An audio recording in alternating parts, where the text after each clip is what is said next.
Guys, welcome back to my channel. How are you guys doing? Today we are going to be ranking every single survivor perk in the game Dead by Daylight. Quick disclaimer before we get into it. I do want to try and keep this brief, but this is my own opinion. If I rank a perk higher that you thought should have been ranked lower, or if I take a perk you use in every game and I put it right at the bottom of the tier list, I'm sorry, but like I said, these are my own opinion. Feel free to put down below in the comments what you agree with, what you disagree with.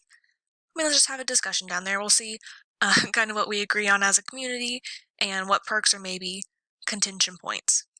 A couple of the things I'm going to be evaluating these perks based on are whether or not they're good for more of a, I don't want to say single player, but more of a lone star kind of play style where you're kind of on your own, you're a lone wolf trying to get generators done on your own, or if they're going to be better for more of a cooperative play style where you're trying to find your teammates and work together.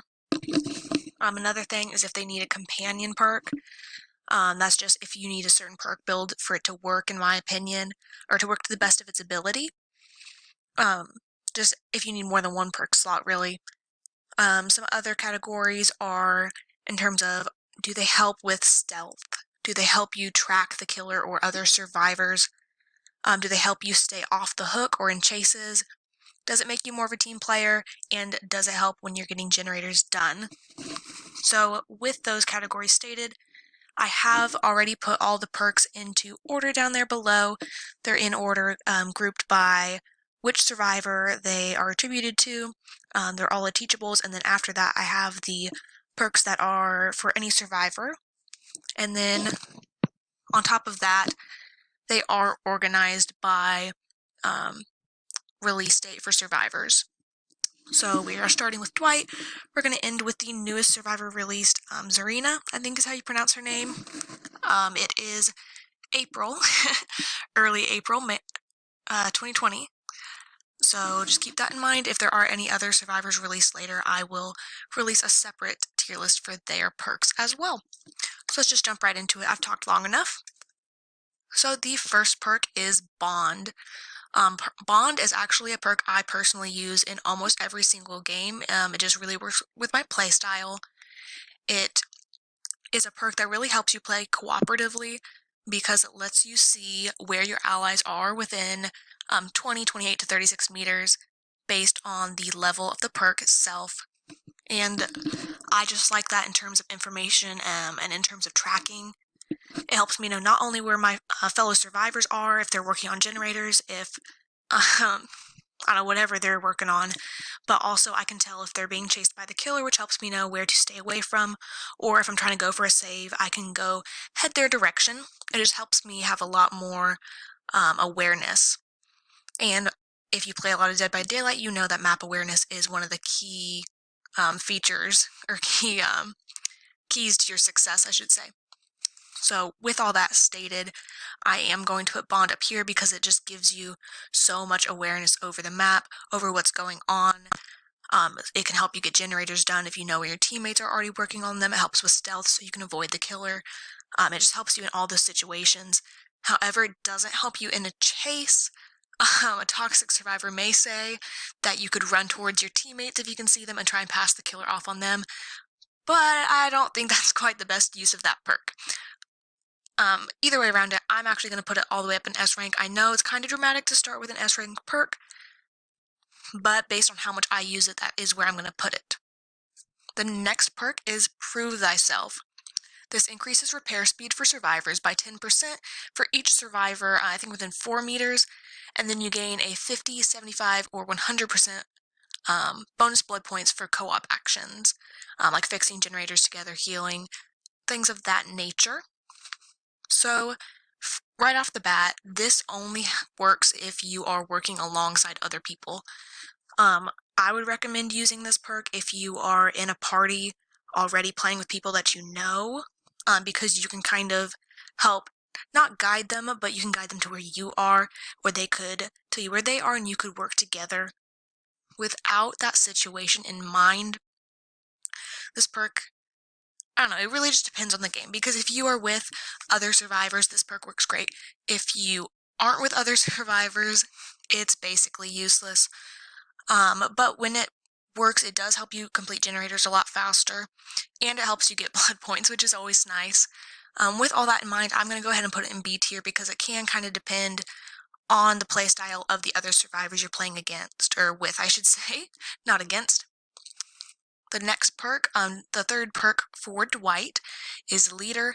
This increases other survivors' healing, sabotage, unhooking, cleansing, opening, and searching speeds by 15, 20, or 25% within 8 meters, but this effect does persist for 15 seconds after they leave that 8-meter radius. This kind of falls into the same category as Prove Thyself, as once again it depends on whether or not survivors are in your general area. And if they get too far outside of it, yes, it persists, but you're kind of screwed over if you end up on your own for most of the match. And for that reason, I'm going to go ahead and put it in B rank as well. Moving on to Meg's perks. The first is Quick and Quiet. This helps you vault and hide easier. Vault and hide actions are both reduced by 100%, and then this can be triggered every 30, 25, or 20 seconds. Once again, based on the level of the perk. Quick and Quiet, once again, a lot of these, just disclaimer I should throw out now, it all depends on your play style. Personally, I play a lot more stealthily, so this would help to stay out of chases, stay hidden from the killer, as you are able to vault windows quickly without triggering that notification. They can't see exactly where you are. And things of that nature are nice, especially if you're trying to lose them. Sometimes you run around the corner and then you vault over a window and they can find exactly where you were. Anyway, with that in mind, the stealth potential it has, I am tempted to put it higher. However, it can only be triggered every 30, 25, or 20 seconds, which doesn't sound like a whole lot, but when you're having to run and hide from the killer, that does end up being a lot of time. I'm actually going to put it down in C tier, maybe a little bit controversial. Let me know down below. The next perk for Meg is Sprint Burst. This actually makes you run at 150% your normal running speed for only 3 seconds, but it does cause the exhausted status effect for 60, 50, or 40 seconds. This is one of the exhaustion perks. There are a bunch of them in the game. A lot of them are very useful, but then you aren't able to use them for a long period, and you also aren't able to kind of recover that while you're sprinting, which, let's be honest, most of the game, a lot of us sprint anyway. Personally, I actually am not a huge fan of Sprint Burst, not because it's an exhaustion perk, but I just don't like Sprint Burst, because I do tend to run, sometimes not when the killer's right there, and maybe that's bad on my part, but I don't like always breaking into that 150% sprint.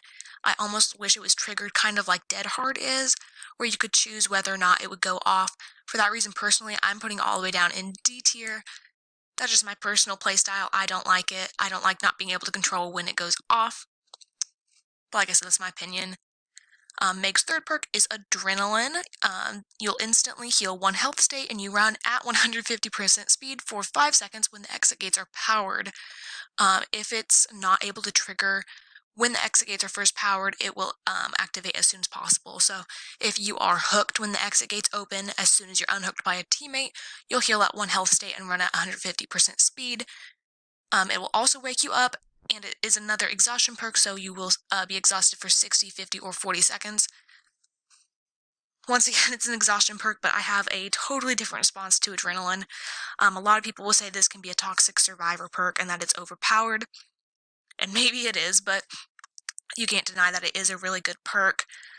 So for that reason, I am going to put it all the way up in S rank already. I'll talk about it a little bit longer though, especially just because of the way that it triggers. So like I said, if you're hooked, when the exit gates are powered, even though typically people today will try and 99 them, so you're not timed to go save your hooked teammate. Sorry for the pause, I was trying to think of how to word that. But once you're unhooked, not only are you instantly healed 1 health state, so you can't be downed right away as soon as you get off the hook, but you're also running at 150% speed.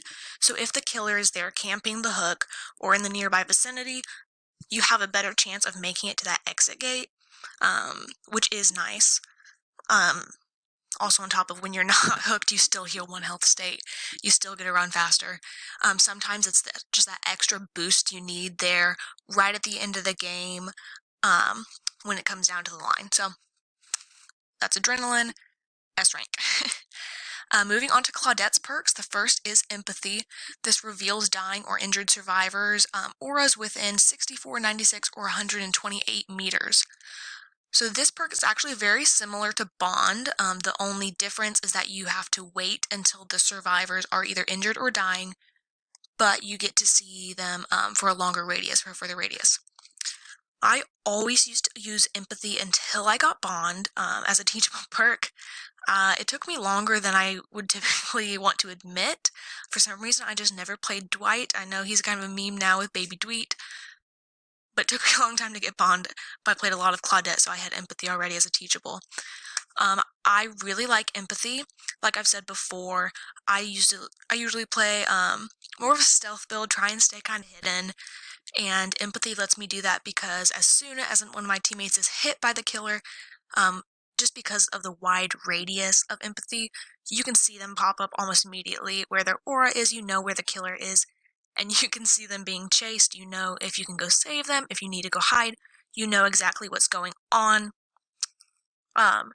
This doesn't really help you in a chase, it just shows you where your teammates are. Like I said with Bond, if you're a toxic survivor, you could go run up to your teammates and try and pass the killer off on them to save yourself, but that's probably not your best idea. But it really does help you be a team player, especially if you're trying to go through for those altruism points. If you can see where an injured survivor is, you know where to go to heal them. That's something that can, kind of make or break games sometimes, especially depending on the killer. Because if you don't know where your teammates are, they don't have self-care, they could go the whole match injured, and that just kind of puts you at a disadvantage, you and your team. So for all those reasons, I am going to put it as well in S tier. I do feel like I can be a little bit generous with S tier, but that is my playstyle, and I really do like those perks. Claudette's next perk is Botany Knowledge. When you have this, healing speed and item efficiency are increased by 11, 22, or 33%. So Botany Knowledge is one of the perks that I would say needs a companion perk. And not that it's a bad perk on its own, it does really help in terms of healing speed. I know when I use it, it really helps when I unhook a teammate to get them healed before the killer can come and hit them again. But for a situation like that, there's better perks that you could use. For some reason, I'm totally blanking on the name of it, but we'll get to it. I'll probably mention it then. But I almost feel like Botany Knowledge needs to be paired with something else. For example, if you have self-care, the next perk we're going to talk about, Botany Knowledge is beneficial because self-care already makes you heal slower, heal yourself slower. So it just really helps. It just really helps you to heal yourself faster, but in other situations, typically healing is fast enough. For those reasons, I'm going to put it in C tier, because it is a good perk, and it can be used efficiently with certain builds, but on its own, I think it's a little bit lackluster. It does increase item efficiency, and I feel like I kind of glossed over that. But I personally haven't found that it's made a huge difference in terms of that in any of the matches I've played. So I'll go ahead and move on to self-care. Self-care allows you to heal yourself at 50% speed and then increases medkit efficiency for self-heal only by 10, 15, or 20% based on the rank or level, I should say, of that perk. So self-care you'll see in almost every single match. It's going right up to S tier. Just the power to heal yourself and not be reliant on a teammate is very important, and especially if you're not wanting to bring a medkit into a game. And even if you do bring a medkit, efficiency for self-heal is increased by 10, 15, or 20%. That gets you that little bit of extra use out of a medkit. But that's kind of the same deal as Botany Knowledge. I feel like that might be stressed in terms of importance. Just personally for me, I've never realized, like, wow, that makes such a difference, especially for self-healing. But the ability to heal yourself is good. Like I said before, if you don't have self-care, you can't find your teammates, or you only find them when the killer seems to be close. Not being able to heal really puts you at a disadvantage, because that's pretty much a free hit on you that you're giving up. So that does really help in a lot of matches. I am going to flip my notes here. I do have some notes. I'm sorry if the paper's loud flipping. I just don't want to get any of these perks wrong. Moving on to Jake's perks then. The first is Iron Will. This reduces grunts of pain by 50, 75, or 100%. It also reduces the urge to scream. This is especially helpful against killers like the Doctor, who, his power, he makes you scream. It alerts him to where you are, I should say. Also certain killer perks, I can't remember the name of it, it's escaping me, but it's the Plagues perk, and you yell out if you're in a certain radius within a downed survivor. Perks like that can be kind of counteracted by Iron Will, as it reduces your urge to scream. It just helps you stay hidden, especially because, if you don't have self-care and you're making grunts of pain, noises in pain, the killer can find you easier. So Iron Will is a really good perk to have, especially when it's at that 100% reduced rate. Since I like to be stealthy, I am tempted to put it up all the way in A rank, or A tier, I should say. But it really doesn't help in a lot of other ways in the game. It doesn't help you track teammates, track the killer, really anything like that. So I'm going to put it... No, you know what? I am going to keep it in A tier. I do like it there, and that way something is in A tier. Moving on to his next perk is Calm Spirit. Sorry. This reduces the chance of alerting crows 80, 90, or 100%. Really, this perk is going to counteract the killer perk. What is it called? Now I'm blank on that. I've paid too much attention to survivor perks. I've forgotten some of the names of killer perks. But there is a perk that will alert you to cawing crows as a killer, and it helps you detect survivors. However, a lot of killers don't tend to use this, as they'll use whispers more often. I found, especially at higher ranks, once you learn kind of more how to use whispers as a perk and use it effectively, people tend to use that over the crow perk. So just personally, I'm going to go ahead and put this all the way down in D tier, because typically crows aren't an issue. The killer alerts them as well. I just feel like a lot of killers don't use crows to the level they could, so they're not as much of a threat. I'm going to put that down in D tier, and then I'll go ahead and move on from that finally to Saboteur. They just did a rework for this within the past couple weeks. I believe it might have, I don't know if it's been a month quite yet. I'm just not sure. We are in the middle of the coronavirus pandemic, so everything's a little bit off. I can't remember what day of the week it is all the time, but they did just rework this. Let me make sure I read this correctly. You will see hook auras in a radius of 56 meters from the pickup spot if a survivor is being carried. You can also sabotage hooks without toolbox in 2.5 seconds, and there is a cooldown of 90, 75, or 60 seconds. This is a really good perk, especially now that they have shortened the time it takes to sabotage hooks, and you're able to see the auras of hooks in the radius of a picked up survivor, which can be nice. You have to go into a game to use this perk, really, to use it. It's not something you can just add in to your perk build. I say that because it's really only useful after a survivor's been picked up. Just the way that hooks regenerate, and with the cooldown timer, it doesn't make a whole lot of sense to just sabotage at random. Just in the general area you're in, it's just not smart, I've found, in most games. But if you are in the area of a picked up survivor or carried survivor, and you can get to that hook, sabotage it in time, depending on where the other hooks on the map are placed, sometimes you can just give that survivor the extra time they need to wiggle out of the killer's grasp, which we all know is great. If it can prevent you or your teammates from getting on the hook, that's always good. So in terms of staying off the hook, this perk is amazing as long as you utilize it correctly. It is definitely a team player kind of perk. I'm going to go ahead and put it in B tier. So that was Jake's last perk. Moving on to Nia's. The first is Balanced Landing. This reduces your stagger duration from falls by 75%, and it muffles grunts by 100% for those from falling. You will also sprint at 150% for 3 seconds as long as you are not exhausted after the fall. It also causes the exhausted status effect for 60, 50, or 40 seconds. Balanced landing is a perk that I see used in a lot of games, but not as many as you would expect. It does have its benefits. If a killer isn't expecting you to have it, is the best. Because typically if you fall, especially from a higher, if it's a higher fall, killers almost always will get a free hit on you because they don't have the same stagger duration that survivors do, and survivors can't take off running as soon as they need to. It usually gives that killers just the time they need to catch up. With balanced landing, this flips it on its head. As you're able to run faster, you don't have the same stagger duration. All those things like that, it just is really helpful in evading killers as long as you hit the right map and you're able to juke and get to the right place to use balanced landing. I think if you use it effectively, it works really well, so I am going to go ahead and put it in A tier and move on. The next perk, and also Nia's perk. Before I continue, I would like to stress again that that is an exhaustion perk. Alright, so now moving on to the next one, Urban Evasion.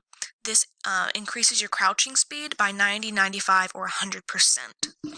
So this is not a bad perk in itself. It just, like I said, it just increases your crouching speed.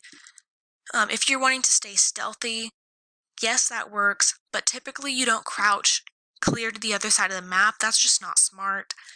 Really, you only crouch to hide from the killer. At least that's what I've noticed in my experience playing the game. People who crouch constantly or never run don't really make great teammates.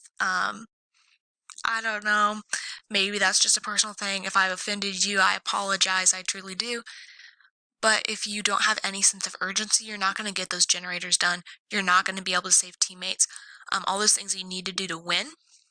So I found that crouching speed being increased doesn't really help all that much.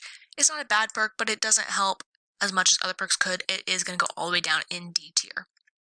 Next is the perk Streetwise. This reduces item consumption, or the item consumption rate by 15, 20, or 25% for you as well as allies in an 8-meter range, and once they leave that range, it persists for another 15 seconds. This perk on its own, it's a little bit iffy, but if you're going in with a specific item already equipped, this perk can be nice. If you have a rare item, say like the rainbow map, skeleton key, things of that nature, this perk is going to be pretty helpful. It just adds a couple extra seconds to those that you might need later in game. However, without those in mind, this doesn't do a whole lot in most games. I shouldn't say it doesn't do a whole lot. It does reduce your item consumption rate, and it does give you a couple of extra seconds with whatever item you have. But if you don't have a good item, it kind of negates the purpose. So it's also going to go down in D tier. So moving on to Lori's perks. Her first perk, Soul Survivor. So your aura is not able to be read by the killer within 20, 22, or 24 meters for each killed survivor, and it will increase your chance of becoming the obsession. So all of Lori's perks are obsession perks. By the way, I'll say that before we get into them. So Soul Survivor, like I said, makes it so your aura cannot be read by the killer within 20, 22, or 24 meters for every survivor that has been killed. So this isn't dependent on the level of the perk. It's dependent just on how many survivors are left in the game.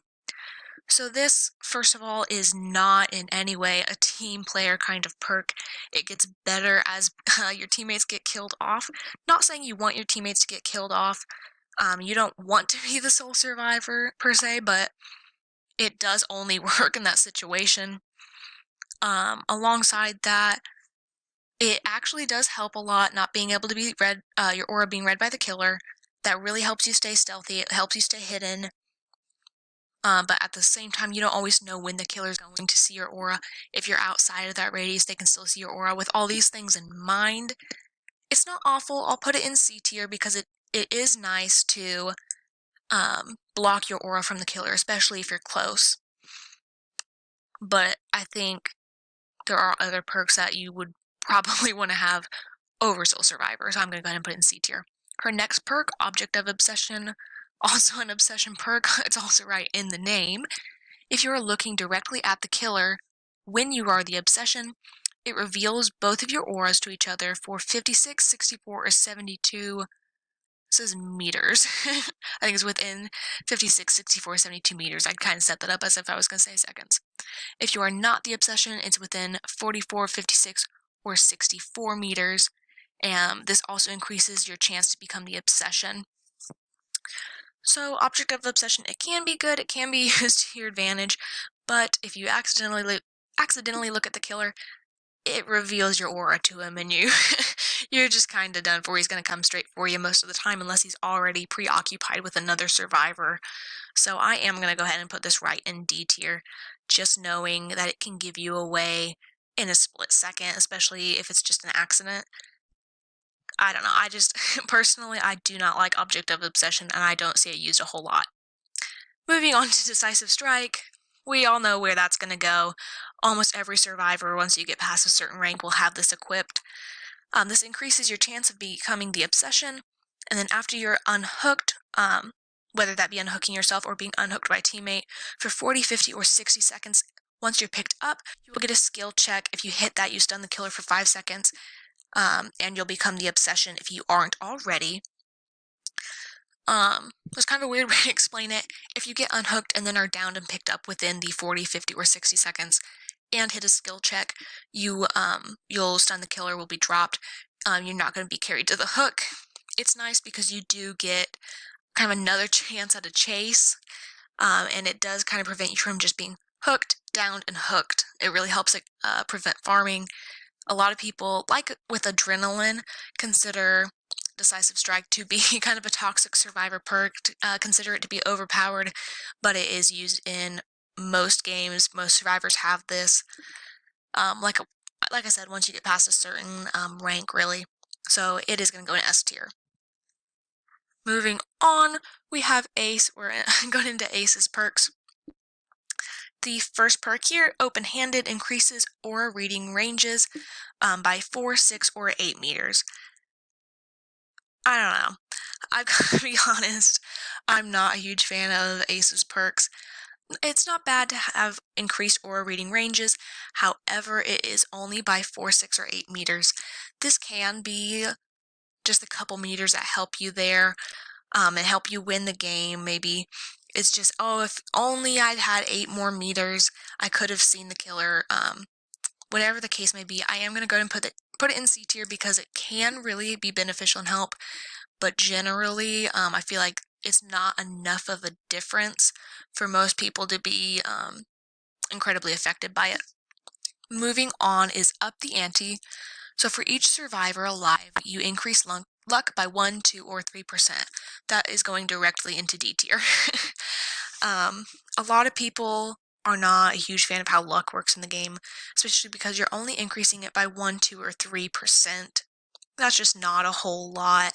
And when luck, I think the main kind of categories it helps in are things like unhooking yourself, freeing yourself from bear traps, and then also finding rare items in chests. It's just, I don't know, those 3 things, while important, can be helpful.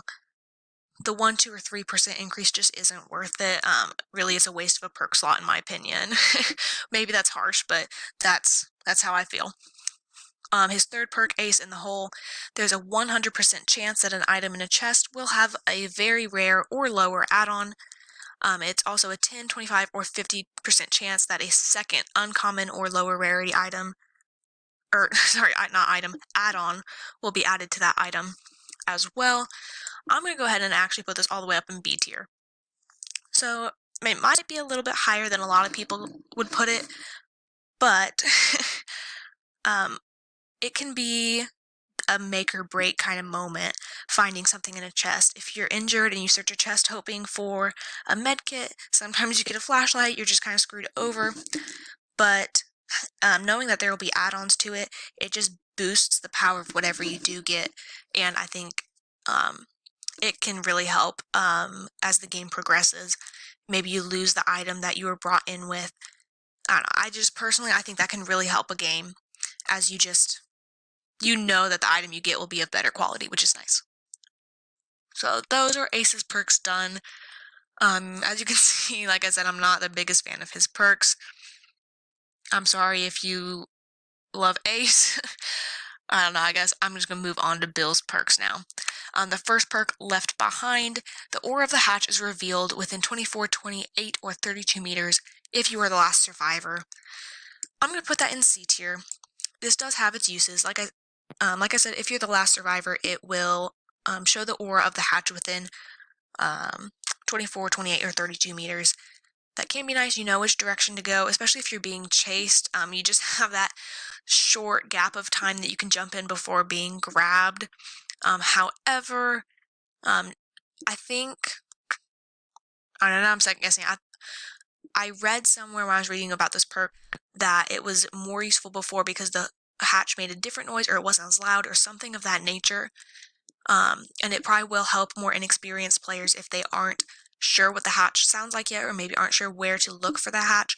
But the longer you play Dead by Daylight, you kind of get an idea of where the hatch tends to spawn, although it is randomized. You kind of know where to look for it first, and everybody knows the sound that the hatch makes once you play enough games with it. So I think it is a good perk. It has its uses, especially for beginner players who aren't quite used to the hatch yet. But as you're more experienced, there's really no need for it. Once you're in that radius, typically you're starting to hear it. You're already going that direction. You know more what to expect. So it's going to go in C tier. Moving on to Borrowed Time. After unhooking a survivor in the terror radius, any damage they would take instead will apply the deep wound status effect. After this, they have 10, 15, or 20 seconds to mend themselves. If they hit again, or that mending timer ends, they'll be put into the dying state. So Borrowed Time is one of those perks that, I don't know, you'll see in a lot of games. Sorry, I have something in my throat. Maybe it's the COVID. I maybe shouldn't joke about that, but Borrowed Time, like I was saying, is a perk that you'll see in a lot of games. It really helps with unhooking survivors if you're going for kind of that altruistic build. Especially if you have survivors that camp or face camp. I think I said survivors, killers that camp, or especially face camp. Because otherwise, really, you don't have a chance. You go up there, you get hit, your teammate gets hit. It's just not fun all around. But with Borrowed Time, they have an extra hit, and they can usually escape, which is nice. I'm going to go ahead and put it in A tier. Moving on to Unbreakable, this allows you to recover from the dying state once per trial and increases healing recovery by 25, 30, or 35%. I'm going to go ahead and put that in the A tier as well. You can only recover from the dying state once, and a lot of killers will just pick you right up, put you on a hook. But sometimes they do wander away. Maybe if it's a little bit later in game, they're trying to use you as bait, or they don't want to kill you quite yet for those extra blood points. It is helpful there, especially since you are going to be recovering more quickly. This isn't used a whole lot, so when you do use it, it kind of blindsides the killer in a way. They're not expecting it, and it is, I think, a great perk to use. Moving on, Fengmin. Her first perk, Technician, is going to drastically reduce repair noises. So they're decreased by 8 meters, and 30, 40, and 50% chance, or you have a 30, 40, or 50% chance that failed skill checks are going to be silent. This is nice for more beginner players, maybe that aren't quite used to hitting skill checks yet, or maybe just players that have trouble hitting skill checks, because, like I said, you have a 30, 40, or 50% chance. I mean, that's half the time it's not going to trigger. Once you get that 50% chance, once you hit a skill check, it's not going to have that loud noise notification. It's not going to tell the killer exactly where you are. That can be nice. I know a lot of killers as well will just kind of patrol from a distance, and if they don't hear that generator repair noise, they're not going to come over there and find you, which is nice. I'm going to go ahead and put that in A tier. Moving on, her next perk, Lithe. So after performing a rushed vault, you're going to run at 150% speed for 3 seconds. This is an exhaustion perk. It's going to cause the exhausted status effect for 60, 50, or 40 seconds. this is nice in a chase. It helps you stay off the hook. It just helps you get that extra distance on the killer. So not only are you vaulting over a window, but then you're also getting that 150% speed for 3 seconds. It just really, like I said, helps you get that distance on them. And depending on the window that you vault, or the pallet, I guess you can vault over as well, sometimes you can totally lose a killer. So I'm going to go ahead and put that all the way up in A tier. So then Fang's last perk, Alert. You see the killer's aura for 3, 4, or 5 seconds when they break a pallet or damage a generator. This helps with what I said before, kind of keeping track of where the killer is on the map. But it's only if they damage a generator or break a pallet. That's just, I don't know, that will happen every game, but it doesn't happen frequently enough for me to really think that this is an incredibly beneficial perk, especially because you'll only see their aura for 3, 4, or 5 seconds. You don't know when they're going to be damaging a generator or crushing a pallet, breaking a pallet, I should say. So I don't know. I think this can be useful. It can be helpful, but there are just so many things that it's dependent on. I'm going to go ahead and put it in C tier. Moving on, let me flip my page again. Sorry if that's loud. Hopefully you can't hear it. We're going on to David's perks. So first is We're Gonna Live Forever. This is really just a blood point perk. If you're trying to farm blood points, go ahead and equip this. If you're not just playing killer.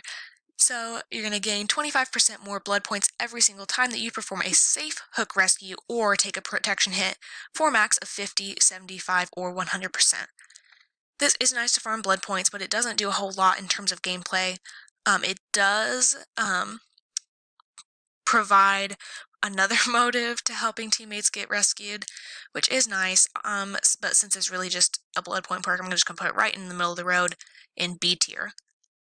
That's kind of interesting that most of ours have ended up kind of even so far. Sorry, just kind of noticing that. So the next perk is Dead Hard. This is another exhaustion perk, so after it triggers, you will gain the exhausted status effect for 60, 50, 40 seconds. I can't remember if I've said this before, but you do not recover from the exhausted status effect while sprinting or while running.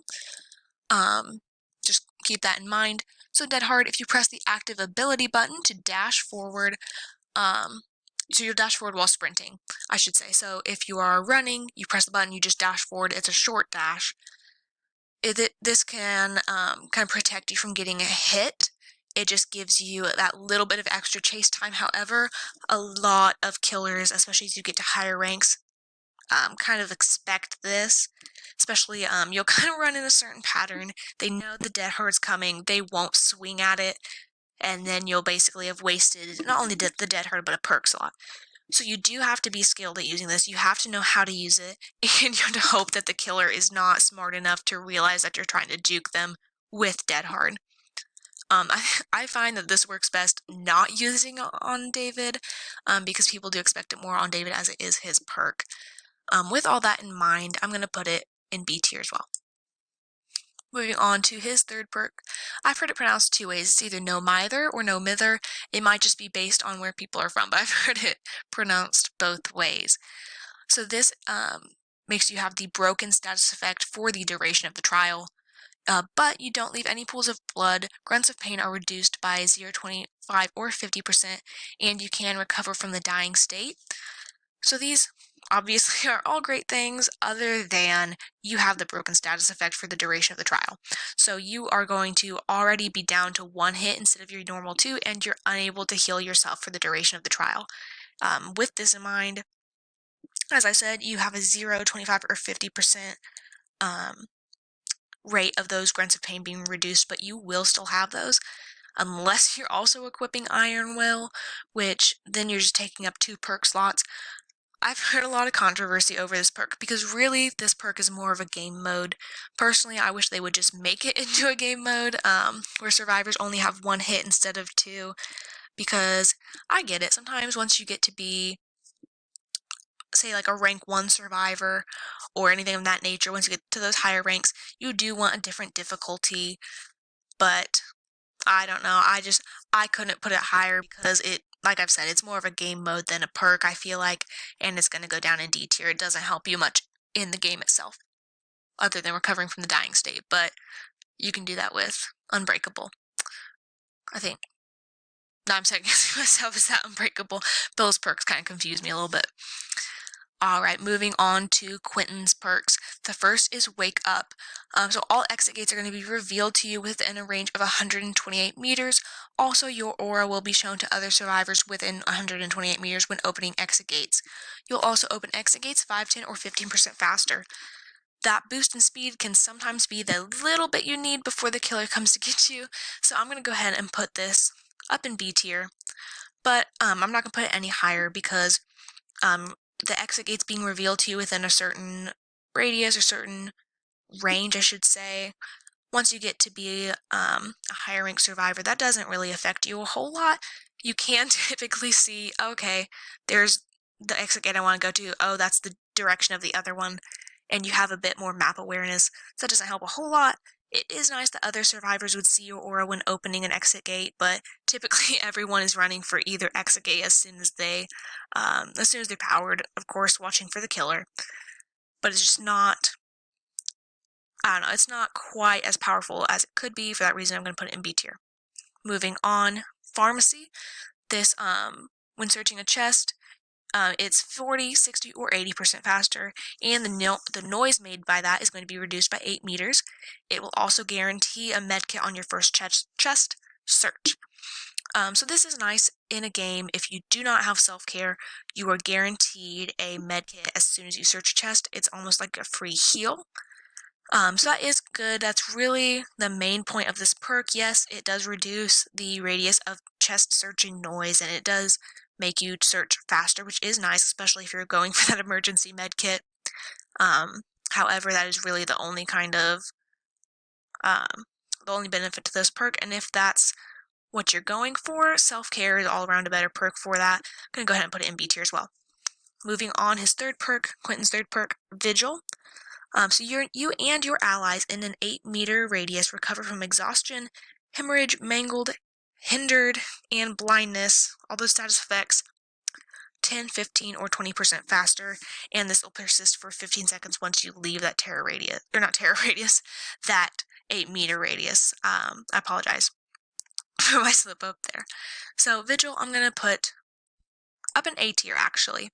So maybe a little controversial, but if you or other teammates are running exhaustion perks, this can be extremely beneficial. I know typically I'm saying, oh, well, if it's just using up a second perk slot to help another perk, it's not as useful. But when it comes to exhaustion perks, things like adrenaline that are so powerful, balanced landing especially, right there, that can be really helpful in getting you a second use out of that, especially like in a chase, getting a second use of balanced landing when before you would have only had one. It'll really help you in some of those chases and help you stay off the hook. So I am going to put it in A tier. Moving on, we have Detective Tap's perks. His first, Tenacity. You're going to crawl 30, 40, or 50% faster, and you can recover at the same time. That's going to go right up into A tier. Yes, it is dependent on if the killer picks you up right away, and if they do, it kind of negates the whole purpose of the perk. However, if they don't, the ability to crawl and recover at the same time, I mean, I don't think I can explain why that's so beneficial, and you'll also be crawling faster, so you can get further away than they expect when they come back to look for you, look where you're hiding. You can already be long gone and on your way to recovery. So that just really helps you once you're downed to stay off the hook, which can be hard to do once you're already downed. The next perk, Detective's Hunch. I think I might put these out of order. I think this is Detective Hunch and then that's Stakeout. So my apologies, especially now if I flipped him and now I'm doing them wrong. I don't usually play as Tap, so his perks do kind of throw me a little bit. So Detective's Hunch, the auras of generators, chests, and totems within a 32, 48, or 64 meter, based on the level of that perk, are revealed to the survivor for 10 seconds when a generator is completed. This used to be different. It used to be if you yourself completed the generator, and I don't know, it was kind of a crappy perk back then, but now that they've changed it, it is a little bit nicer, especially for beginner players who aren't 100% sure kind of where to look for generators yet. But as you become more experienced, you know kind of where generators are going to spawn. You know where you're guaranteed a generator. You know where they're more likely to spawn. And this just isn't as important. However, it does show the auras of chests as well as totems, and sometimes that can help you find the ruined totem. But with all that in mind, I don't think it's worth it just for the totems. When you are a more experienced player, it's going to go down in D tier. Moving on to his third perk, Stakeout. Every 15 seconds you're in the terror radius, not in a chase, you get a token for a max of 2, 3, or 4 tokens. This will turn good skill checks into great skill checks, and it'll take a token. That is going to go right into D tier. Just having to be in the terror radius for a whole 15 seconds while not in a chase, so a chase can't have triggered. It gives you 1 token for every 15 seconds, only a max of 2, 3, or 4, and all it does is turn a good skill check into a great skill check. I think if you are a more experienced player, you're going to be able to hit those great skill checks. And even if not, I think the risk outweighs the reward. It's just not worth it to have this perk in most games. So we'll move on to Kate's perks. Her first perk, Dance With Me. When performing a fast vault or leaving a locker, you leave no scratch marks for 3 seconds, and this will have a cooldown of 60, 50, or 40 seconds. This will be nice if you can vault a window, vault a pallet maybe, around a wall where the killer can't see you. If you aren't leaving scratch marks, sometimes they can lose you around that corner, and that can be really helpful. I'm going to go ahead and put that in B tier because you do have to know how to use that correctly for it to work, and move on to our next perk. Windows of Opportunity, or I flipped these as well, that was my bad. So Windows of Opportunity, pallets and windows are revealed in a range of 20 meters, and it'll have a cooldown of 30, 25, or 20 seconds. This I'm going to go ahead and put down in D tier. Yes, I hear you saying, oh, but in a chase, at that last second, you might see a window you didn't know was there, and that is true. However, once you are a more experienced player, you know where to find windows, you know kind of what to look for, and even with that in mind, with the cooldown, I don't know, I just don't see it as being worthwhile in most games. I think you'll probably see those vaulting opportunities without windows of opportunity. So moving on, her third perk, Boil Over. So this is going to increase your struggling by 25, 50, or 75% when you're trying to wiggle out of the killer's grasp, and hooks will hook auras won't be revealed to the killer within 10, 12, or 14 meters, so sometimes they won't go to that closest hook and they'll have to walk further away, giving you more time to wiggle with your increased wiggling. I'm going to go ahead and put that into C tier.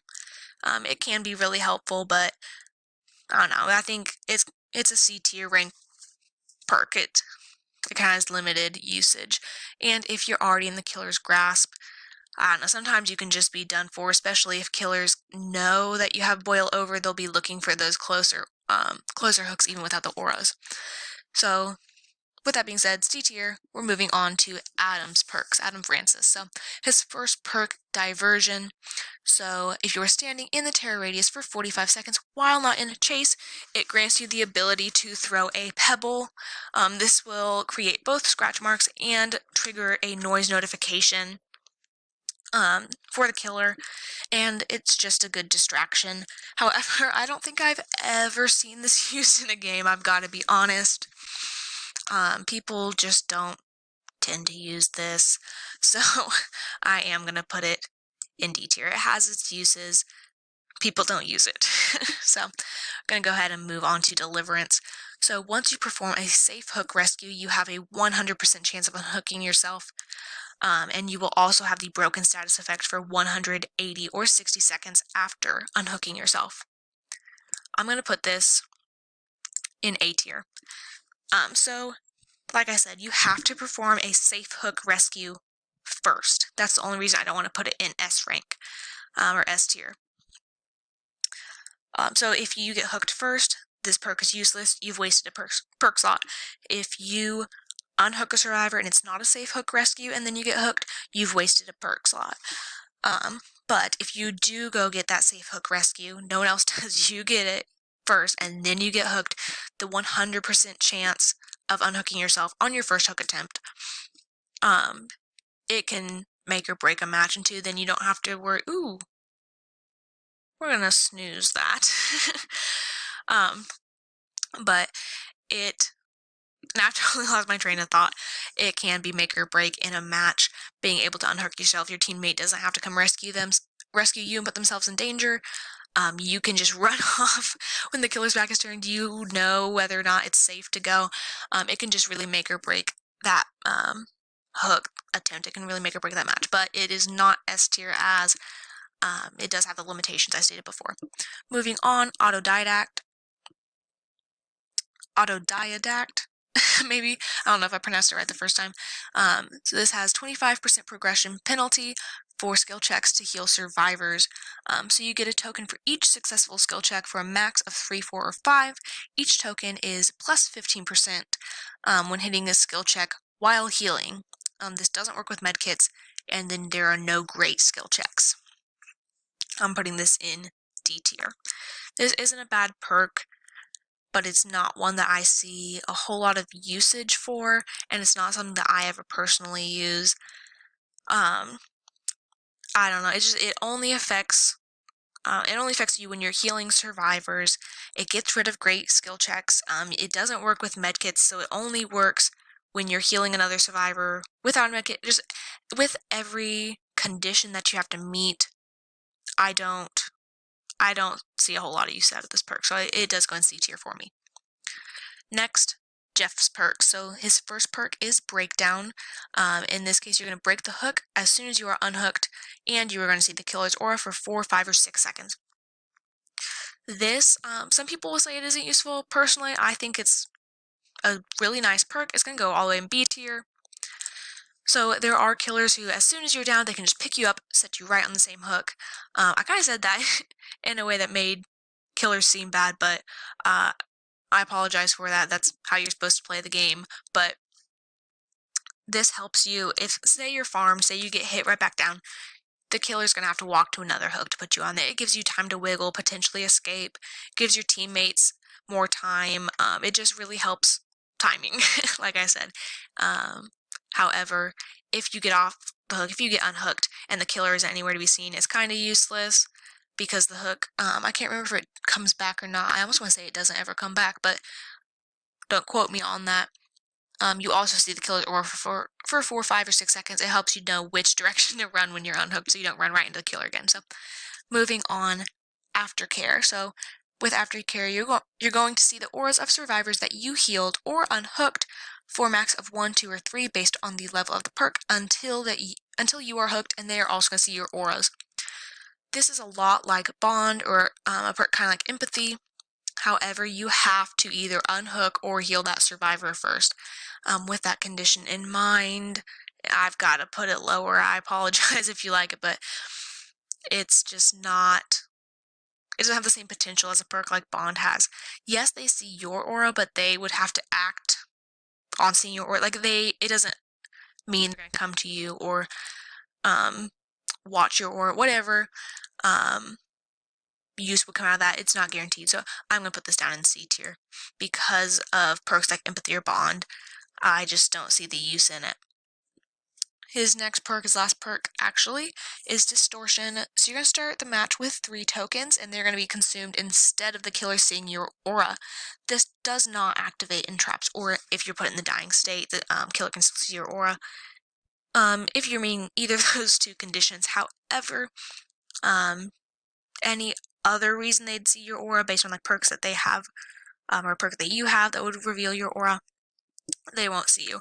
So that can be nice, however, it can only be triggered a max of 3 times in a match. So I am going to put it down in C tier. Moving on to Jane's perks. So her first perk, Solidarity. When healing a survivor without a medkit, you're also going to be healed at a 40, 45, or 50% conversion rate. This can be nice, but it only really helps if both you and the other survivor are injured and you heal them first. Sometimes you kind of run around a rock with another survivor and they're boom healing you already, and you kind of have to stop them and then go heal them, and it's, I don't know, it can kind of be a process and it's wasting time. This is a nice perk if you're both injured. I'm going to go ahead and put it in B tier. Alright, her next perk, Poised. So you leave no scratch marks for 6, 8, or 10 seconds when a generator is completed. This is nice if the killer is kind of coming towards you as soon as that generator pops. That way you don't leave a trail of exactly where you went. However, most killers, if they're close enough to where they're going to see your scratch marks, they might see you anyway. If they are far enough away, your scratch marks would have been gone already by the time they get there. So it's a good perk in theory, but in practice, I find it doesn't really help a whole lot. I'm going to put it in C tier. Moving on, her next perk, Head On. If you rush out of a locker, you have to stay inside for 3 seconds, but then you rush out of locker, it's going to stun the killer for 3 seconds as long as they are within a radius where they can be hit by that locker, and it's going to cause the exhaustion status effect for 60, 50, or 40 seconds. This is, like I said, another exhaustion status effect. This is nice in a chase as long as you can be in that locker for 3 seconds. Or if maybe you're hiding in that locker, the killer starts checking lockers, you can stun them. It can be useful, and for that reason, I'm going to put it in B tier, actually. I was kind of about to put it in A tier, but I think it is more of a B tier perk because you do have to be hiding in that locker. You do have to wait a minimum of 3 seconds, so if you are being chased by the killer, you can't just hop in the locker, hop right back out. But it does have its uses, so it's going to go in B tier. Moving on to Ash's perks. The first, Flip-Flop. 50% of recovery progression is turned into wiggle progression for a max of 40, 45, or 50%. This can be nice because everyone kind of understands the struggle of sitting there recovering and then being picked up, and you just feel like you've sat there recovering for no reason. You feel like you've done nothing. This can be nice because it does convert it into wiggle progression. It does help you maybe wiggle out of the killer's grasp longer, or more often I should say, but I don't know, still typically I found you can't wiggle out of the killer's grasp. It doesn't really give you enough of a boost a lot of the time, so I am going to put it down in D tier. Moving on, his next perk, Buckle Up. You see how recovered a dying survivor is. And then when healed, you and them see the killer's aura for 4, 5, or 6 seconds. So this can be nice because sometimes you're running over you're going to go heal your teammate. Maybe you start hearing the killer's music and you're like, well, I have time to heal them. You get over and they haven't recovered at all.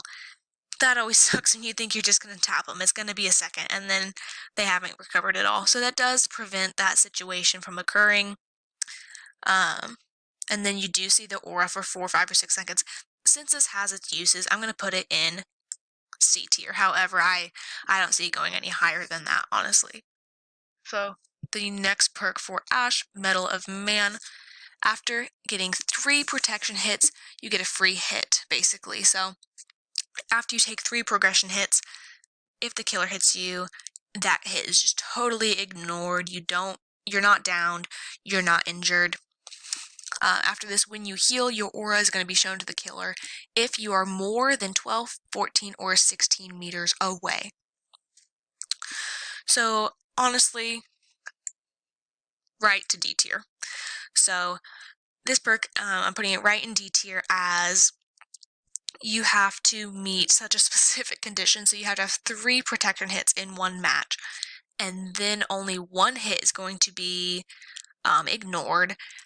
And then once you are injured and you heal, the killer's going to see your aura. It's just, I don't know, it's such a specific condition to be met and a hard condition to be met. That's 3 protection hits before you get hit yourself that 4th time. And then your aura is shown to the killer. I don't see why that would be a good perk to take in, honestly. Moving on to Nancy's perks. Her first, Better Together. The aura of a generator is shown within 32 meters to other survivors when you're working on it. So if you're working on a generator, that generator's aura is shown to survivors within 32 meters. I just kind of explained the same thing again. I thought maybe the first time I worded it a little weird. On top of this, you see survivor auras for 8, 9, or 10 seconds when the killer downs someone while you yourself are on a generator. This is nice if you want to play cooperatively. If you want other survivors to know where you are and be able to come to you and help you on generator, this is a good perk. Furthermore, you get to see the auras of all other survivors when a survivor's downed. So if you don't have a perk like Bond or Empathy, this can, or Kindred even, this can really help you know where your teammates are, know if you need to go for the save, know if somebody else needs to go unhook the teammate. It just really helps you in that regard. I'm going to go ahead and put it in B tier.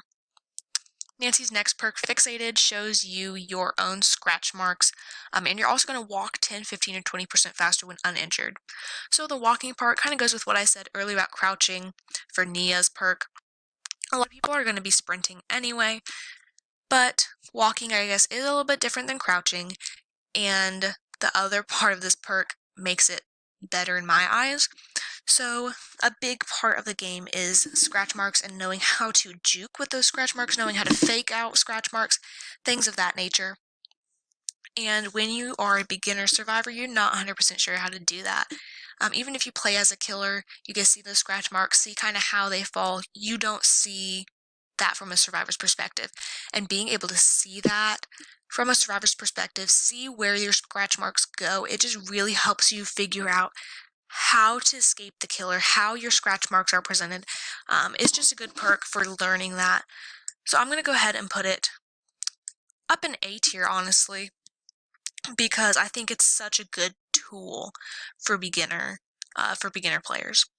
Moving on to her last perk, Inner Strength. So when you cleanse a totem, it's like, okay, let me start over. When you cleanse a totem, this is going to become available. When you're injured and hide in a locker, you have to hide in that locker for 10, 9, or 8 seconds. You're going to heal your full health state as long as you are not suffering from the broken status effect. This is pretty nice. There's a good chance you're going to see a totem at some point in your match. You're going to be able to cleanse it. And everyone can stand in a locker for 10, 9, or 8 seconds. I mean, I think we've all had that teammate who stands in a locker for a long time. We all know that struggle. But it does help if you don't have a perk like self-care to be able to heal yourself and not be reliant on a teammate. However, since you're having to cleanse a totem to do that, it's just not as efficient. We're going to go ahead and put that in B tier. I know that kind of made it a little wonky. Moving on to Steve's perks. His first perk here is Babysitter. When you unhook a survivor, they leave no scratch marks or a blood trail for 4, 6, or 8 seconds after being unhooked. But also you and the killer are going to see each other's auras for 4 seconds. Typically, I think killers have kind of gotten wise to this. So if they come back to the hook, they've seen your aura, they can either just go for you, or they know kind of to run, and I don't know, they know that the other survivor isn't leaving scratch marks. So this can be a good perk in terms of helping that other survivor, but it kind of will just screw yourself over while unhooking them, since the killer can see your aura for 4 seconds. Even if you get out of the way of that hook, they can see what direction you're going. I'm going to put it down in C tier. His next perk, Camaraderie. When you are on the hook and a different survivor is within a 16-meter radius, the entity's progress in the struggle phase is going to be paused for 26, 30, or 34 seconds. This can be nice when there's a killer who's maybe not necessarily camping, but in the general vicinity. Maybe another survivor comes to try and save you. They're getting chased by the killer now. That struggle timer is going to be paused. The entity progress is going to be paused, and that can be nice. It gives you that extra time you need to stop you from progressing to the next level of the next phase on the hook. But I don't know. It's just, I personally don't see a whole lot of use out of this, and I'm going to put it down in C tier. Steve's next perk, Second Wind. When you fully heal someone, you have the Broken effect after you're unhooked for 34, 32, or 30 seconds, and then you're going to be healed. All I have in my notes is not dying state. so it won't heal you from the dying state is what I'm going to take from that. So you're not going to have to worry about healing yourself because you are going to be automatically healed after being unhooked after 34, 32, or 30 seconds. The only problem with that is it will take that 34, 32, or 30 seconds to be automatically healed. You cannot be healed any other way. I'm going to go ahead and put that in C tier as well because it is a good perk. It is nice that you can be healed without relying on somebody else or on a perk like self-care, but that timing sometimes can make or break it for you. Next, one of Yui's perks. I might have just totally butchered her name. I was going to look it up before I made this video and then I forgot. I apologize if I butchered that. I really do. Her first perk is Lucky Break, so you're not going to leave blood for 120, 150, or 180 seconds. That can be amazing, especially against killers like the Wraith with his perks that let him see blood trails better. I believe it's called Bloodhound. It just really helps you hide from killers when you're injured. However, it's best paired with a perk like Iron Will that's going to also reduce your grunts of pain because most killers can locate you based on that, especially if they have headphones. So I am going to go ahead and put that in C tier anyway. Her next perk, Any Means Necessary. You can undrop a pallet basically, so it has a cooldown of 140, 130, or 120 seconds, but if you see a drop pallet on a map, you can go over and lift that pallet back up and it can be reused. This is nice because sometimes you do have teammates who go through and drop every single pallet in an area and they just kind of screw everybody else over, but you can fix that, at least for some pallets. I'm going to go ahead and put it in B tier because that extra stun on a killer can keep you off the hook. The next perk, Breakout. So when you are in 6 meters of a carried survivor, you gain the haste status effect for 5, 6, or 7%, and their wiggling is going to be increased 20%.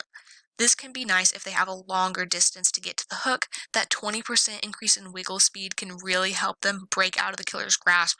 I'm going to put that in B tier. You have to be careful though, it can put you in danger, but at least you have that haste status effect to kind of counteract that, hopefully get you out of the killer's swing radius.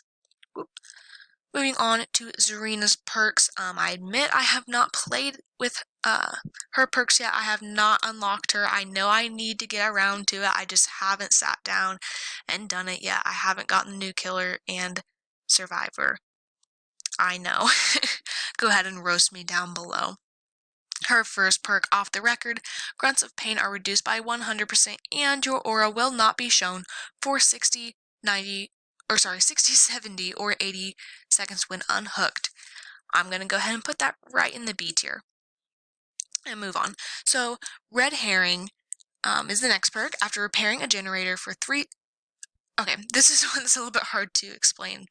So, once you repair a generator for at least 3 seconds, it's going to be highlighted in yellow.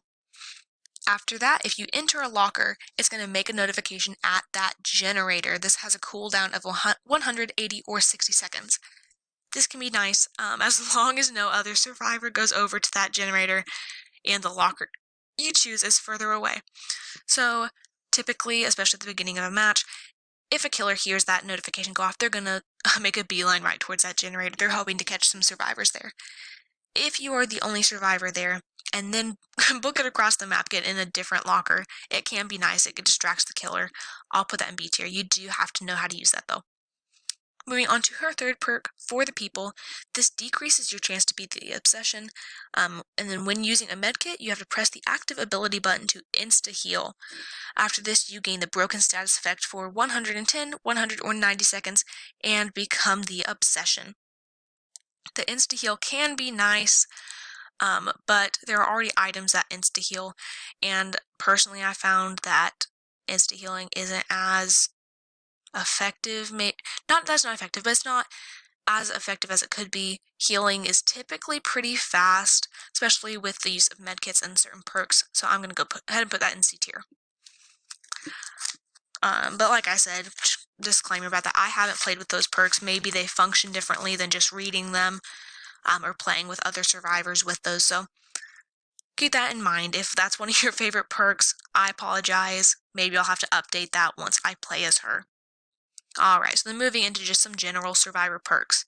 The first, Dark Sense, is going to reveal the killer's aura for 5 seconds when a generator is completed, and then 5, 7, or 10 seconds when the last generator is completed and the exit gates are powered. Personally, I actually really like this perk. It can be a little bit basic, but like I've said before, I like to know where the killer is. I like to be able to track them so I can stay away. Or to know maybe if they're already chasing another survivor, because if they're already in a chase, I know that I'm free to kind of run, do whatever I need without fear of being chased myself at that moment. I'm going to go ahead and put it all the way in A tier, just because it gives you a lot of awareness about where the killer is, what you need to do, if they're coming for the generator that just popped that you are on, especially. So that's always nice to know. The next perk, Deja Vu. So 3 generators that are closest to each other are going to be revealed to you at the beginning of the map, and then every time a generator is completed. This helps prevent a 3 generator strategy for the killer. So once you get to the end of the map, or end of the game, I should say, sometimes survivors kind of screw themselves over. If there's 3 generators in close proximity to each other, the killer can patrol those rather easily. However, if at the beginning of the game, or anytime a generator is popped, you use Deja Vu, you see those 3 generators, see that they're close together, and get at least one of those knocked out, you prevent that strategy from happening, and it really helps you later in the game. I'm going to put it in B tier, because like I said, it helps you prevent that strategy. However, typically, that'll happen anyway with survivors working on different generators on different parts of the map. Alright, moving on to the next perk, Hope. You gain a 5, 6, or 7% haste status effect when exit gates are powered. This is a lot like Adrenaline, however you do not get that health state heal, I should say. So it's a good perk, however, it's not as useful as Adrenaline, and I think if you are going to use a perk like this, you might as well use Adrenaline. It's a good stand-in until then, but since it doesn't quite live up to that other perk, it's going to go in C tier. Moving on, the next perk, Kindred. So all survivors are going to see each other and the aura of the killer, as long as the killer is within 8, 12, or 16 meters of the hook when you are on the hook. If they're hooked, if another survivor's hooked, then you see this while they're on the hook. Man, how many times can I say hook in one sentence? So this perk I actually really like. I used to use it all the time because I mean, once again, I like having map awareness. I like knowing where my fellow teammates are. I like knowing where the killer is. So I know what I need to do to make the best use of my time, because like I said before, again, timing is the key to Dead by Daylight. So like I said, Kindred is a really nice perk in terms of map awareness, teammate awareness, knowing if it's safe to go for the unhook, to go for the save, knowing if a teammate's already going, because if you see a teammate already making their way over to unhook your other teammate, you know you don't need to head that way, and you can go ahead and go over to a generator. I'm actually going to put it all the way up in S tier. The only thing with Kindred, like I said, I used to use this all the time, but then not so much now. If you're using Kindred, you should not be using Bond, and vice versa. Yes, Kindred is going to show you the aura of the killer when a teammate is hooked, and yes, it will show them your teammates, each other's auras when you yourself are hooked. However, you are going to see the aura of all your teammates when anybody else is hooked. That's something that you're already going to accomplish with Bond. So really, you don't want to be using 2 similar perks like that at the same time. It's really just going to be taking up 2 perk slots for 1 ability. So you kind of just have to choose which one you think is most important there, but I think both are good perks. Moving on, the next perk is Lightweight. So scratch marks are going to disappear after 1, 2, or 3 seconds earlier than they usually would. This can be nice. It can sometimes help you in terms of maybe it's just that 1 or 2 seconds that you need the scratch marks to disappear faster so you can get away, so you can escape. However, typically it's not going to get rid of all of your scratch marks, and it is just a couple seconds. If you're already being chased, it's not going to be long enough to save you. I'm going to put it in C tier. Moving on, the next perk, No One Left Behind. You get 50, 75, or 100% more altruism blood points after the exit gates are powered, and you're going to do all of those actions, altruistic actions, 30, 40, or 50% quicker. You will also see all survivors. So this is helpful if one of your teammates gets hooked, especially after the exit gates are powered. It gives you an extra reason to go after them with those extra blood points, and you're going to unhook them faster, you're going to heal faster, all of those good things. I'm actually going to put that in B tier. Sometimes survivors are tempted to just run out the exit gates as soon as they're powered. However, that gives you the incentive to go back for your other teammates. So the next perk here is Plunderer's Instinct. This is going to reveal the aura of chests within 16, 24, or 32 meters, and the item inside will likely be a higher rarity. This can be nice, but personally I've only used it when I have either daily rituals or challenges in the Rift that have to do with searching chests. I've got to be honest, I don't use it a whole lot. So it is nice in that specific situation, but other than that, I don't know. I don't see a whole lot of use in it. I don't typically search chests because I bring an item in, and even with that being said, you can find chests pretty easily. So I'm going to go ahead and put that in C tier. The next perk here, Resilience. If you are injured, you're going to have a 3, 6, or 9% increase in repair, heal, sabotaging, unhooking, vault, cleanse, open, and search speeds. So pretty much everything in the game is going to be 3, 6, or 9% faster, which can be nice. However, you have to be injured. This is really a perk that's going to go well if you don't have a way to heal yourself, and you're not sure if your teammates are going to heal you. That is a nice perk, but you have to stay injured for it to work. So you cannot be healed. If you're healed, it negates the purpose. So I'm going to go ahead and put it in C tier, because personally I found it's better to heal than have that 3, 6, or 9% increase. Moving on, the next perk here is Slippery Meat. You're going to be granted 3 extra hook escape attempts, and you have a 15, 20, or 25% chance, higher chance of escaping from bear traps. This can be nice, mostly for the bear trap reason. So yes, you get 3 extra escape attempts on the hook. However, that's only if you start trying to escape as soon as you get on the hook. With that being said as well, you don't really want to waste that first time you're on the hook. The only time that's going to be helpful, trying to unhook yourself so many times, is if your teammates just aren't coming for you, but typically they will, and you want that time. So you have more attempts on the hook in general. Like, you can be put on the hook an extra time without just being killed by the entity. But where this perk really shines is the increased percentage. I can't think of the word I'm trying to say, I apologize. But the 15, 20, or 25% increase of escaping from bear traps. So with that being said, I'm going to put it up in B tier, because honestly, a lot of people play Trapper. I feel like I see Trapper all the time. I don't always look where I'm going, and I get put and stuck in traps. So it does help you get out of bear traps easier, and that's nice. Moving on to the next perk, Small Game. You're going to get an auditory warning when looking at traps and totems within a 45-degree cone in 8, 10, or 12 meters, and it has a 15, 12, or 10-second cooldown. So this, it's another perk that's going to help you with bear traps, really. So like I said, I don't always look where I'm going when it comes to bear traps. This will help you avoid them. This will also help if you are totem hunting. So if you need to cleanse totems for whatever reason, this is a great perk to help you find them. Maybe if you have a perk like Inner Strength, these kind of go well together. I know I say I don't really like companion perks, ones that I say need another perk alongside them to work well. But if you already have one equipped, you need to just equip another perk. Sure, you can use this one. But this also will help combat any hex perks that the killer may have, which is nice. So with that in mind, knowing that you can help kind of counter hex perks, get those hex totems out of the way quickly, I'm going to put it in B tier, because that can make or break a game, especially if they have a perk like Ruin, or even at the end of the game, if they have a Noed, no one escapes death. For all you know, boom, you're going to walk past it, get that auditory warning, you can cleanse that. It makes it better to go back and save teammates. It just really helps in that end game situation. This perk here coming up next is Spine Chill.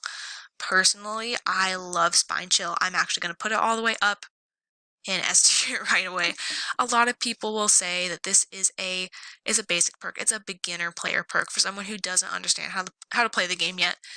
But honestly, I'll use this in almost every single match I'm in, and I've been playing Dead by Daylight for a long time now. So Spine Chill, it gives you an auditory warning when the killer is within 36 meters and looking in your direction. Skill check trigger odds are going to be increased by 10%. The zone is going to be decreased by 10%, but it's also going to increase your repair, heal, and sabotage speeds to 4 or 6%. So I love this perk because sometimes you hear the terror radius, you hear the music start playing, you hear the heartbeat, but you don't know if you need to hide. Spine Chill tells you if you do. You know if the killer's coming for you or if they just happen to walk by at the edge of that terror radius. And then furthermore, you get kind of that extra boost. So sometimes you just have that little bit of extra repairing to do on a generator while the killer's coming your way. This can help you get that just last second before you need to run. So personally, I love Spine Chill. I know there's people out here, like I said, that don't like it, think it's a beginner perk, think it makes the game too easy because it tells you if the killer's coming, but like I said, I like it. Moving on, this is not happening. So skill checks are going to be 10, 20, or 30% bigger when you're injured. This is nice, but it's the same thing as resilience. You have to be injured for this perk to trigger, which I think I don't know. I don't ever think it's worth it to have to stay injured the entire match. It's going to go right next to resilience there in C tier. There we go. Alright, lastly, we'll make it. So this increases your healing speed by 100% after unhooking another teammate, and that persists for 30, 60, or 90 seconds. I'm going to go ahead and put that up in A tier because if you have this perk equipped, if you have Will Make It equipped, as soon as you unhook a teammate, as long as the killer is not coming back and is not close, you can almost always heal them right away, thanks to that healing speed increase. And I think that makes a huge difference in games because that teammate is not just going to get downed again. Even if they get hit, they're not going to be down because they have that extra hit again. So I find that really helps in matches. So here is my completed tier list. It has every single survivor perk on it in the game currently. Like I said, as of April 2020, April 6th, I believe. That's when I'm recording it. Hopefully I can put it up on the 6th, but we'll see. Like I said at the beginning of the video and throughout, these are just my opinions. These are perks that I like or dislike. Maybe I just don't see the value in a certain perk. If it's a perk you use all the time, go ahead and tell me down in the comments below. Tell me why Medal of Man is the best perk. I'm dying to know. So let me know what you disagree with. Let me know what you agree with. Let's go ahead and have a conversation down below in the comment section. If you did like this video, go ahead and leave a like down below so I know that you liked the video. Geez, how many times can I say like in a sentence? But just that way I know that you like this content. I know that I should make content like it again. And if you don't want to miss that, go ahead and click the subscribe button down below. I know I'm going to be making more Dead by Daylight content soon. I'm probably going to make more tier lists as well. I just enjoy making them. I like talking about games that I like, so I am going to do more of these. Go ahead and subscribe, like I said, if you want to see those. Especially click that notification bell next to the subscribe button. That way you don't miss any of my uploads. With all that being said, thank you guys for watching. I hope I see you in my next video. Bye.